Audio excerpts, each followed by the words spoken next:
is arguably Kenya's largest informal market. This is Gikomba market, a source of livelihood for millions of Kenyans either directly or indirectly. But Gikomba market is currently on a path to decline following recent incidents of alleged arson and demolitions. But who are behind these perennial fire outbreaks? A walk down this lane reveals to you that and much more.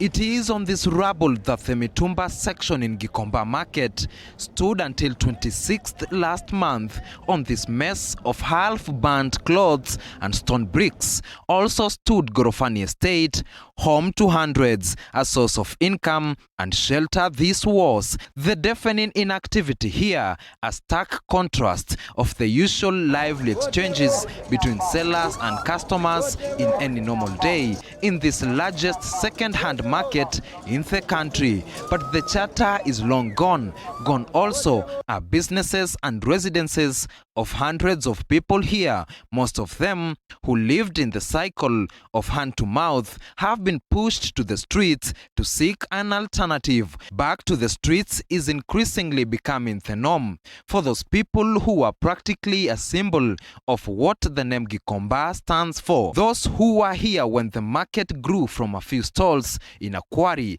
to this robust source of livelihood to thousands will tell you that the name Gikomba was coined from the Swahili term kukomboa, meaning hiring. Sellers back then, without any capital, would hire goods, sell them at a profit, clear their debt, and pocket the profit. Hire, sell, pay debt, and hire again was a profitable routine. This market, however, is fast declining. Perennial fire outbreaks and demolitions have continued to prove costly in the past decade. Even traders have coined a term around them, the Gikomba Annual Fire Festival. On this pool of mud stood stalls of second-hand clothes, popularly known as mitumba. But for the many people here who run those stalls, their stock has literally been washed down the drain following recent incidents of fire outbreaks and demolitions. For many years, government officials, leaders, and the business people here have grappled to unsolve this mystery. Allegations have been rife on who are behind these fires. Some have attributed them to rows between traders, with others now convinced that the fires are acts of arsons by a section of people who want to push the marketers away and grab this piece of land that houses the market to pave way for construction of private properties. To them, there is nothing natural about these fires. Ukiangalia jinsi ambavyo huo moto huo unasambaa ni kama kuna mkono wa mtu. Na baadhi ya watu wengine wanajua Gikomba ni kama eneo ambalo liko karibu na katikati ya nchi. Kuna baadhi ya watu wanaona kwamba wanaweza nyakua. Na hii moto ikichomeka, kama kuna wale iko behind moto hiyo, sababu haipatikani mwenye kuchoma moto. Tunafikiria ni kama hii nyumba iko hapa nyuma yangu. Hiyo nyumba ndio tunafikiria, tujui mpango wa hiyo nyumba ni gani. Hiyo nafikiri ndio imeleta hii shida yote. Tujui sasa, serikali ndio inajua. The said property is this story building, which according to government officials is set to be occupied by the same traders upon completion. The traders are, however, suspecting foul play. Tujaona ofisi yoyote wala tujaona mtu wote wa kuja kutuambia mwelekeo ile tutaelekea nayo. Tumekuwa tuko kwa giza, tujui nini inaendelea. Wala tujapata kiongozi wote wa kuja kutueleza nini inaendelea. As the reason, small scale sellers here have been forced to bear the brand over and over again. And recently, residents of Gorofani Estate that used to sit on the edges of this market were literally smoked out. Days later, their houses were demolished. What aroused suspicion was the manner in which the demolitions were carried out. The unforgiving excavators reduced their houses to rubble in the wee hours of the night. Na kama ni kuhama, hatukatai kuhama, sababu sisi ni binadamu. Kwa nini wanatuchomea sisi mali yetu badala ya kusema sisi tuhame? Hapo ndio naona hiyo maswali yangu iko, na ndio ningeomba wakubwa. Hata naomba sana sana president, kama alisema building ijengwe hapa, hii building inajengewa sisi ama inajengewa nani? Sababu saa hii soko imechomeka, tunapewa ka space hata huwezi kukaa, na hii building imeisha. And with the government confessing to being unable to unravel those behind these fires, even the sellers here are afraid of mentioning those they suspect. Wapo watu wanasema kwamba labda ni mavutano kati ya mfanyabiashara mmoja na mwingine. Those we spoke to agreed to do that on condition we do not reveal their identities. Majority feel that the government knows more than it proclaims to do and is reluctant to crack the whip. Kujua ukweli ya kitu ni kitu ya maana. Nilikuwa nategemea nijue kwa wakubwa yangu, sababu before moto ichomeke, nikaona wengine walikuwa wanatembea hapa kwa soko, na nikaenda kuuliza wakubwa yangu ni watu gani wanatembea kwa soko wakipima soko. Wakanielezea watu wanajua measurement ya soko. Nikasema kama hii measurement ya soko na tuko hapa kwa hii muda yote, ni hii wakati ndio wanataka kujua measurement, ni heri mtu yaeleze ukweli, sababu ni kama kuna kitu itafanyika. Na kweli ikamaliza 3 weeks, moto ikachomeka.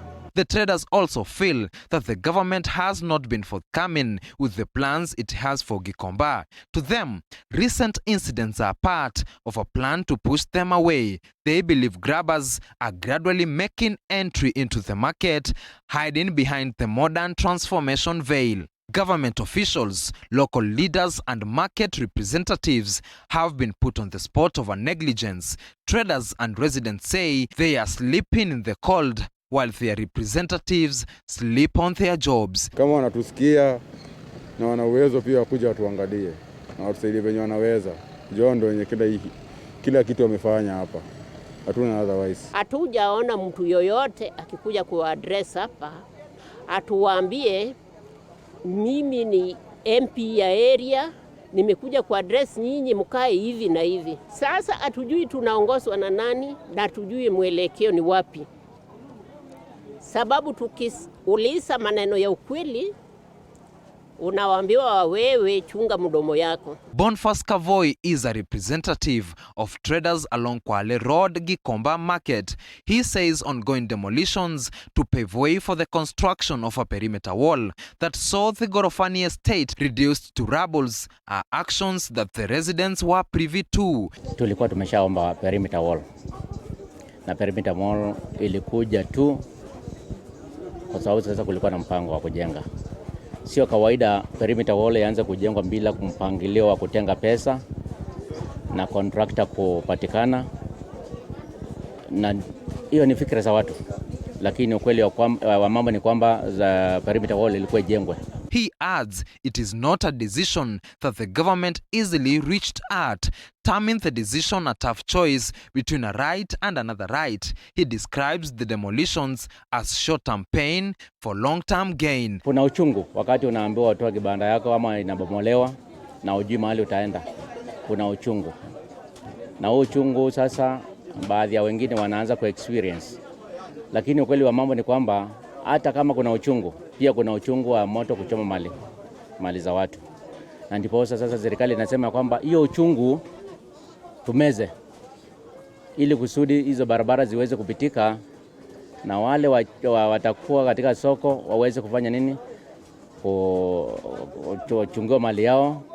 Ngari zinaweza kupita za kuzima moto kama kuna shida kama hiyo na moto inaweza kuzimika. A statement that was reiterated by Nairobi Regional Commissioner Wilson Jega. Jega further called on traders to cooperate with the government as it seeks to modernize Gikomba and make it accessible. There is already a market there under construction which will accommodate many people, over 2,000, and that's under the State Department for Housing. And we are in agreement that we need to fast track the completion of that market to accommodate the many traders who do not have space. And this one, we expect the market to be complete by the end of this month. Jega further rubbished claims by traders that the government is behind the fires and illegal demolitions. He adds that the building traders claim to be the source of their woes is being put up for their own benefit. This as the government reinforces investigations to bring perpetrators to book. There was that impression which was created that we want now the market to be grabbed. PS Interior made it very clear. Anybody who is thinking they will set it on fire to grab it is a no-go zone. That market will still remain for the traders. But for the traders here, resilience is a virtue they have been forced to master. To them, success is how high they bounce after hitting rock bottom, albeit repeatedly. Tunaweka imani sababu samba yako kama bado unaenda. Huwezi kuacha samba ati ngige ilikula.